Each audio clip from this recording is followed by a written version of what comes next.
Welcome back, everybody. It's Zach here, bringing you guys another fantasy football video. So I'm going to go over 3 wide receivers that I've identified as really strong breakout candidates ahead of the 2025 fantasy football season.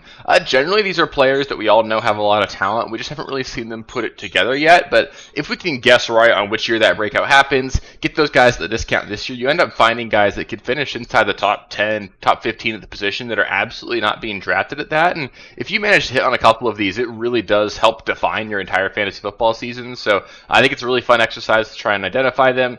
Lots of upside and all throughout the draft. But I think these 3 guys specifically have a ton of upside and a really good chance at significantly outperforming their ADP and being sure difference makers for us this season. So should be a fun video. If you guys have any disagreements or any breakout suggestions that I don't bring up here, let me know in the comments below. A lot of fun interacting with you guys there. And yeah, let's get into it. The first wide receiver I'm going to talk about here might be a little bit obvious, and maybe this is me being stubborn because I was so in on him last season, but I really do think Marvin Harrison Jr. has got a really great shot to break out going into year 2 here. The way I look at it, I think he's catching a little bit too much crap for his rookie campaign. He finished the year with almost 900 yards, had 8 touchdowns. For almost any rookie wide receiver, we would be incredibly excited going into his sophomore year after watching that performance, and he did that all while basically having to operate as the #1 wide receiver in an offense. He had Trey McBride operating underneath, but Marvin Harrison was getting nothing easy delivered for him, basically having to compete downfield for any yard he got. And there were no layups or anything for Marvin Harrison, and he still ended up with a pretty solid season overall. We know after watching him play last season that he's a really good wide receiver. Maybe he's not as good as Malik Nabers or Brian Thomas, who were both drafted in the same class, and I think that might play a part in why we're so disappointed in him, is just because you had those 2 rookies go off and put out massive performances, and I think that makes what Marvin Harrison did last season a little bit underwhelming, that coupled with where he was drafted in fantasy drafts. But overall, it really wasn't all that bad of a season for Marvin Harrison. He was one of only 7 wide receivers since 2010, so 15 years, to finish their rookie season with at least 60 receptions, 800 yards, and 8 touchdowns. If you look at the list of players there, you've got Calvin Ridley, Keenan Allen, Odell Beckham, Jamar Chase, Jordan Addison, and Brian Thomas. So that's a really impressive list to be on. Like, the worst wide receiver on there is probably Jordan Addison, and Addison's had a really good career himself. And I think there's just a lot of reasons to be optimistic. Just seeing that list that he's on, it's a really quality list. There's no reason to be concerned after last year. On top of that, the offense really did shift towards being a lot more pass-heavy in the back half of the year. I think we could certainly see that continue going into this season, especially with James Conner getting a year older. There's room for a lot of improvement just in terms of the overall passing output in this offense. You had Kyler Murray finished another year with a below 4% touchdown rate. If he spikes, has a 5-6% touchdown rate, you could easily see Mark go out there and have a 12-13 receiving touchdown season. We also just know that he should improve in year 2. He's reportedly put on a lot of weight. That was one of the little critiques on him last season. He just wasn't very strong at the catch point, and putting on that weight should certainly help him. You've also got the offense seemingly talking about wanting just to run more of a modern offense, actually scheme up some open looks for him. Those manufactured touches, those manufactured looks are really beneficial for us in fantasy, and Marv getting those this season should be a huge benefit to him. And again, even with everything last season, he finished 7th in air yards last season, had 8 receiving touchdowns. Like, if things broke just a little bit differently, he could have had a really monster season, and he was still all not that bad. He's being drafted as a wide receiver 19 right now, and I think there's a really clear path towards him being a top 10 wide receiver at the end of the season. So I'm really in on Marv this season. I think he can be fantastic, and I do find myself drafting him quite a bit as his ADP. Next up, we've got another player who's been a popular breakout candidate for a couple years and just really hasn't put it all together just yet, but I do think this is the year it's going to happen, and it's going to be George Pickens. And I do think it's fair to say he hasn't truly broken out yet. I know 2 years ago he had a really great yardage number, but only finished that year with 5 receiving touchdowns. We just haven't really seen him put together a full season of being a rock star in fantasy, and I think this is the year that things are going to click for him. He's immediately going into the best offense with the best quarterback with the most passing volume that he's ever been in. Like, all 3 of those things are happening at the same time, and he's got the best wide receiver he's ever played with opposite side of him. So you're going to Dallas. Dallas is throwing the ball a bit over 100 times per season over the course of the last 2 years. Compare that to Pittsburgh. They've been right around 500. So what you're looking at is nearly a 100 total passing opportunity increase for George Pickens. Let's just say he gets a 20% target share. I think that's reasonable this season. That's adding 20 targets to his season-long total. That's really great. Give him a 20% target share at a 600 pass attempt output. You're getting 120 targets for an incredibly efficient George Pickens who's going to be utilized really far downfield. Couple that with CeeDee Lamb on the other side, you're going to have George Pickens in one man-to-man coverage almost all year long. Like, you can't possibly consider shading safeties over to George Pickens when you've got CeeDee Lamb on the other side. So things are going to be really opened up for there for George Pickens. I think, again, let's just say he gets that 20% target share. It doesn't feel unreasonable. Give him about a 65% catch rate, also very reasonable.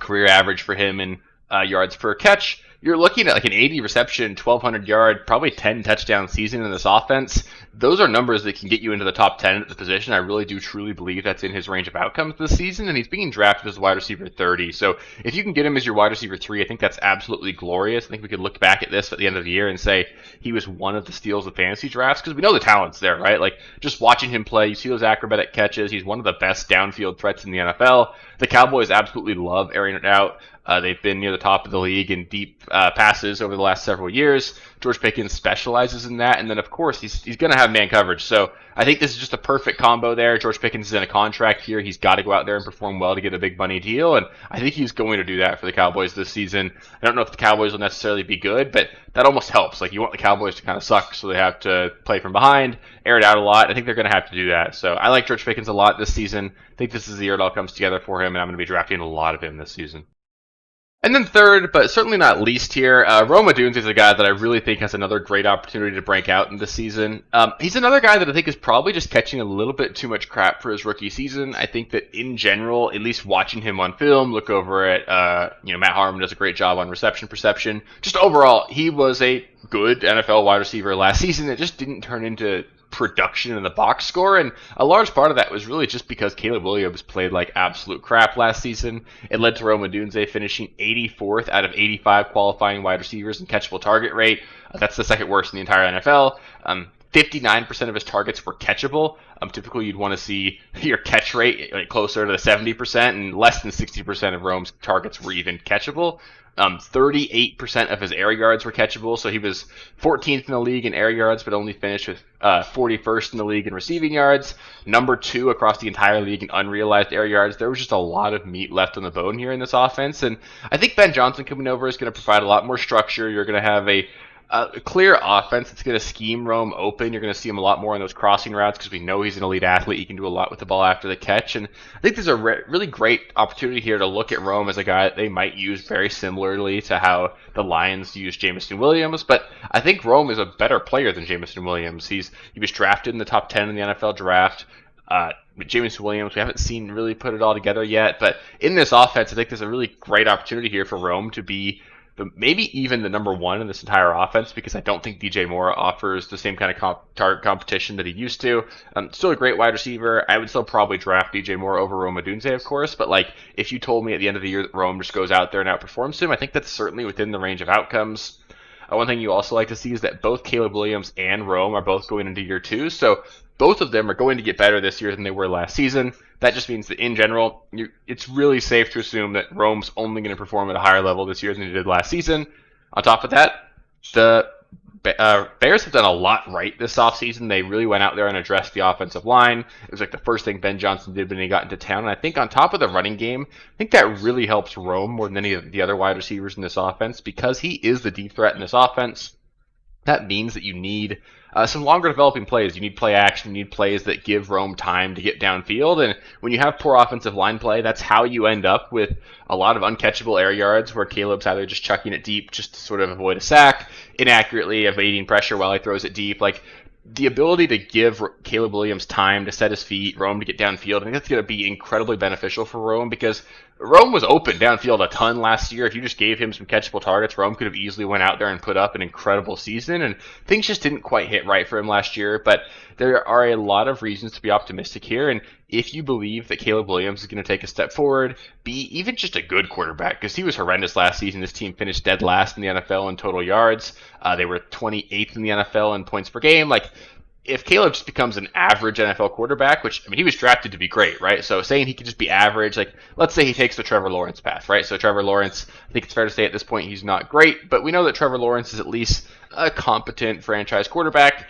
Even if Caleb Williams goes out there and just performs at that level, that's going to be a really great sign for this entire offense. It's going to make them an average offense, and if you're an average offense and you've got this level of explosiveness that Rome does, I think Rome could easily finish as like a high-end wide receiver 2. I think even like being a wide receiver 1 is within his range of outcomes, and he's being drafted as the wide receiver 38 off the board. So I love the value on Rome. If you get him as your 4th receiver, that's just incredible upside to have as like for a guy that there are not many guys being drafted around where Rome is being drafted that have that kind of upside. And because of his age, because of all of the moving pieces in Chicago, I'm willing to take that gamble and just hope that he can really capitalize on that potential that we know he has.